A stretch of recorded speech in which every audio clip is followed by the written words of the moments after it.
So I wanted to make this video, and I'm going to upload this video at the same time as the 8th year anniversary reveals video as a way to, like, you know, compliment between both of them. Just also, we're gonna be talking about basically all the comments that the JP producer wanted to say about the questions and concerns regarding like all the things Dokkan related and any improvements potentially. Let's take a look. Now, there was a voting section or voting session during the meetup where we obviously get to talk, where players get to vote on certain things that the producer wanted to see, and here are some of them. Big shout out to Goresh for translations. These are real. This should be pretty interesting. Taking a look at another perspective from the producer. So let's see. So a vote was held during the fan meeting itself, for those attending in person and within the online arena, which is the Battle Hour app. So I did not know it was in there until now. Wow, that's a great. Let's see the results. So this is the first question. What are you most concerned with during fights with difficult enemies? So we're talking about difficult events. Making use with crits and additionals to defeat enemy with offensive power. Making use of defensive raises, damage reduction, and guard. Utilizing defense and offense while playing to each character's strengths to defeat the enemy, and I don't care about either. It doesn't really matter as long as the enemy's defeated. Very interesting. So obviously everyone will say defense is better overall, but I feel like, okay, here's the thing. I feel like everyone should have voted for the third choice personally, just because, of course, defense is very important when it comes to defeating hard events. But if you think about it in terms of just an overall regular player perspective, you also want to have some really good firepower in certain units. And I think just having both offense and defense is very good in order to defeat a very strong enemy like Red Zone Brawly, for instance. Who knows what stronger enemies will come later on during the 8th year anniversary, but I guess it makes sense. You know, defense is the main priority. You want to have guard, damage reduction, or anything raising defense or dodging. That's another defensive tactic that most players would use on certain units like UI Goku, for instance. You know, I feel like that makes a lot of sense. But that's just everyone's opinion. But yeah, mainly defense is the main priority. But let's move forward with this. So here's the other one right here, if this were to load. Which of the following gives the biggest feel-good moment in Dokkan? When animations with intense voice lines play, when Dokkan original BGMs play, when I'm able to defeat a strong enemy, or when I'm able to use various skills and effects to play exactly how I want. Okay. If I were to vote on this one, and I have to be honest here, I think it'll be the third choice again. Third choice, when I'm able to defeat Red Zone Brawly, it's just a relief, bro. Now I'm able to defeat Red Zone Brawly pretty casually, depending on like which units I bring into an event. But it really depends on like which teams I'm bringing. Like, it could be LR Gods, aka movie heroes, or it could be superheroes like LR Orange Piccolo, or maybe something like LR Vegeta and Trunks, that kind of team. Or maybe just intense voice lines. I don't know, maybe something like, if we're talking about like voice lines, I could say something amongst the lines of the LR 7th year anniversary units, because they had really not only good animations but also good voice lines. I'm not gonna lie. And obviously Dokkan original BGMs. Some Dokkan does make pretty good BGMs, like Bardock's. Bardock's was really good. I'll be honest with you. When everyone felt that moment in like the first 10 seconds of the BGM playing, oh man, everyone felt that coming in. It felt too good. But yeah, those are like, it is a really good feel-good moment right there. I like how they're asking these questions though. Maybe let's just get into the heads of certain players. Well, it looks like now we're going to get into like the questions, the interview section of this meetup. We'll see what the producer says. So let's see. Why is the Ultimate Red Zone limited to 3 attempts a day? That is a good question, actually. It's pretty similar to the God of Destruction event and how they're limited to 3 times per day. So after pulling new characters, I really want to test out their abilities, but these limitations act as a bottleneck. I want you to implement a high difficulty event that doesn't have these kinds of restrictions. I wonder what he says about this. That's pretty interesting. That's obviously a pretty interesting thing to point out, because I wonder why they do that as well. Here's a lot of people feel similarly to the person who submitted this question. However, we are not considering the removal of these restrictions from a general standpoint.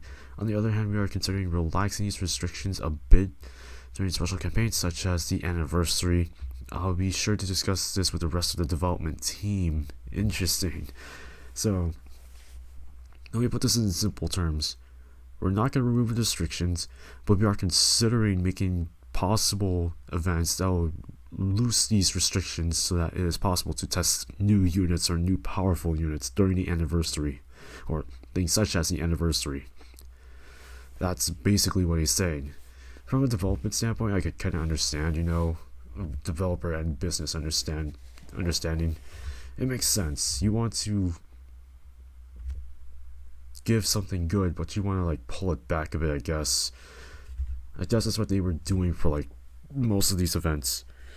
But oh my god, I literally thought my mic was off for a second, but I guess they just didn't want to go all in just yet. I was hoping for like maybe some sort of training mode perhaps, but we'll see how it goes. But I can understand the viewpoint from him. Are currently any plans to implement anything past EZAs? Very interesting question. I believe we referenced this in the survey that we put out an earlier point, so that might be why we received this question. We're unsure at this time whether or not we're going to be implementing something like this. We understand that there are a lot of characters who have already EZA'd and cannot keep up with the current environment of the game, and therefore are in need of help in some way. However, if we do implement a mere extension of the EZA to help these characters, the same cycle will repeat itself down the line, so we're currently trying our best to think of a more long-term solution to this issue. Here's what I'm thinking. Instead of doing EZAs, just create... I could say create another potential system buff. Not like stat-wise, but maybe like passive-wise, where if you give this unit this equip or this skill orb, or maybe like another potential orb boost, that could increase their damage reduction or change their super attack passive, so now not only will it do what it does in their super attack passive, but also make them like get attack, or make them get attack and defense, or greatly raise attack and defense, something like along those lines. I feel like that's more of a better extension if you don't want to like boost the character's stats and change the entire passive, because that takes a lot more work. It takes a lot of text rewriting and all that stuff, and add it into the scripts. I don't blame them for that, really. I feel like that's like a better version. That's not the best way, but that's like a better version of how it should be done if they were to like to boost EZA units to boost units that have already gotten their EZAs. I feel like that would have been like a nice way to do it. But I think it's an interesting point. But they're thinking about it for now. What else do we have right here? Question 3. I personally think it's been nice that you guys have been releasing non-main characters as Dokkan Fest exclusives. Are there plans to continue this moving forward? I wonder what they're thinking with these ones right here. So I guess it makes sense. Yeah, so we have plans to continue doing this. We're interested in hearing directly from players what aspects of these less popular characters are most liked. Smart move. Smart answer right there. Nice job. I have no problems with less popular characters. just make them good. I feel like that's like the best way to explain it. Next up is, are you guys considering the addition of a function that allows us to fight together with our friends? So we're talking co-op, even through online functionality. The current friend system provides very little in the area of connecting people, and it feels like a waste. Yikes. Let's see what he says. There are a lot of areas we're considering improvement for as far as the friend system goes. The concept of playing with friends is an online game that vastly differs depending on the individual. For example, do you view friends you play with online as a family, normal friends, or just short-term acquaintances? This will determine the best way to move forward with changes to the system in Dokkan, as we want to make the most suitable changes for our players as we plan to look to the years ahead. Sorry, I'm dying here. We look forward to receiving more feedback from our players as we continue to release surveys in the future. So it looks like they're not going to improve per se, not just yet, but like later on they'll find a more suitable change that'll affect long term. That'll be effective in a long term stance per se. But I can kind of understand what he's saying right here. It just really depends on like how you actually play a game. I think that's what he's saying, like straight up. From a standpoint view of a Dokkan player, it just makes sense. Okay, so I want you guys to add a ceiling. Okay, I've seen this question before doing this video. I want to actually, like, before I talk about it, I guess it makes sense. This is request 5, actually. I can understand why, because there's a lot of games out there like One Piece Treasure Cruise where you have to do 30 multis in order to get a brand new unit, like, I don't know, Kaido and Yamato. Or maybe like Grand Cross where you have to pull the new Demon Meliodas. It's not Demon Meliodas, it's Purgatory Meliodas, but you guys get the point. It takes like 30 multis to get that unit.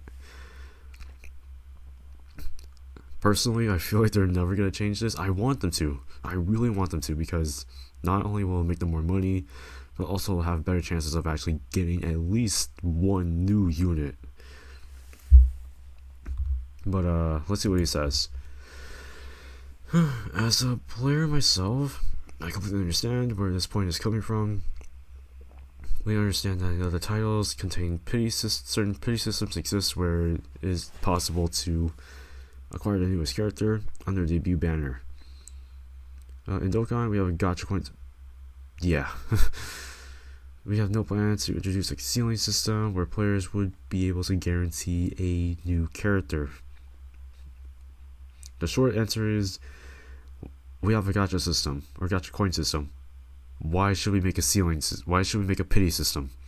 That's literally the answer, and I get it, but like, sure. It's not the most brightest answer that you want to hear, but that's just how it is with these guys. Alright, so we have more questions in here. Oh my god, how many questions do we even have? Okay, we have another one. So, what are your guys' thoughts on the World Tournament, including the content of the mode and its functionality? Let's see what they say. As the attendees of this meeting are the top 50 ranking players of the most recent World Tournament, I am sure you all have your own opinions about this mode, and we all have received a lot of questions and requests specifically about this mode from the attendees today.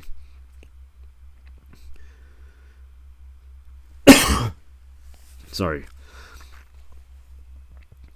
For what I'm able to discuss today, we as a development team understand the frustrations of a lot of people with this mode. We are currently considering which areas of the World Tournament need to get rid of and what areas we feel are still necessary. So, as an answer to the question directly, as a development team, we're a bit unsure right now what. So, literally, the best way I'm just saying this is, we plan on improving. We just don't know what to get rid of. We just don't know what to keep. We just don't know what to add, what to improve. That's essentially it. It's indecisive, not undecisive, indecisive at the moment. But they're willing to receive more feedback. But they just don't know how to move on from it. That's literally the only way. The only thing I can understand from this. Are there plans to continue releasing new iterations of characters in the future who will already have full representation of their animations in high quality? I have a feeling this question might be referring to the characters such as Ultimate Gohan, who was released as part of the superhero collaboration celebration, or Super Saiyan 4 Gogeta during the 7th year anniversary. We have gotten this question a lot. At this point, I can't actually discuss details. However, we absolutely will continue to release new iterations of characters in the future who have already had their full new animations in the game. Generally speaking, we have the character release schedule up to the 10th year anniversary. Whoa! More or less planned out already for the anniversary celebrations. We will always be sure to release characters who live up to the hype and expectations of our users. In line with this, we understand how important it is for these characters to have new and exciting animations, so we are in the process of concocting ways to make this happen for characters referenced in this question. So literally all they're saying is we're gonna release characters with better animations up to like the 10th anniversary and maybe more. They know how important it is, and they understand how important. Well, they know how important it is for animations to be good and to be appealing to players like us. Got no problem with that, but we'll see how it goes. Honestly, this is pretty good. You know, at least they have something to tell us. Without this kind of like interaction per se, we wouldn't be able to get answers like these. So as long as they keep on seeing our feedback, as long as they give out more surveys per se, I guess it's a good way to like interact with the producers. But I feel like in the future they should actually talk to content creators as well. Like having content creators talk to the producers and see like how our perspective of the game can go.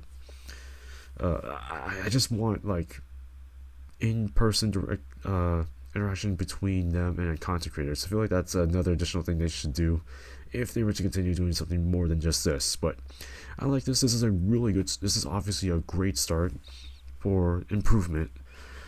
We're not going to be seeing guaranteed improvements just yet, but we will be getting some potential ones in the future. But we'll see. I still have no problem, well, with a couple of things, like the pity system, but that's just how it is with Dokkan. We'll see. So let me know what you guys think of the voting results, the interview or the question and request corner section for the fan meetup, or the 8th year anniversary fan meetup, and just let me know what you guys' thoughts on each of these answers for the producer and the development team. And as always, I'll see you all in the next one.